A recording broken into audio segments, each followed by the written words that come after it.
প্রতিটি জীবনে থাকে অগণিত গল্প। কিছু বলা হয়, কিছু হারিয়ে যায় নীরবে। যা শোনা যায় তা কেবল টুকরো অংশ, বাকি সব রয়ে যায় হৃদয়ের গহীনে। নিঃসঙ্গ সন্ধ্যায় কিংবা নির্ঘুম রাতে স্মৃতিরা ফিরে আসে নীরব পায়ে।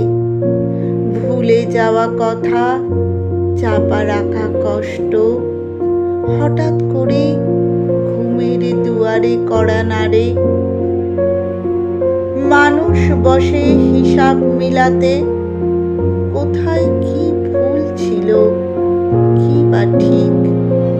তবু সেই সমীকরণের কোনো উত্তর নেই, শুধু অতীতের ছায়া গাঢ় হয়ে নামে।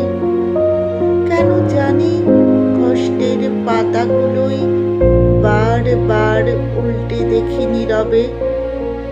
যন্ত্রণার গভীরেই কি সুখ লুকায়, নাকি দুঃখে লুকিয়ে থাকে বিস্ময়? জানি না, জানতেও চাই না। তবু অতীতের সঙ্গেই কাটে রাত ভোর। এক একটা গল্প, এক একটা দীর্ঘশ্বাস। নিজের ভেতরেই রয়ে যায় ওরা চিরতরে। চিৎকার করে, দাপাদাপি করে, আবার ক্লান্ত হয়ে নীরব নিথর হয়ে পড়ে থাকে।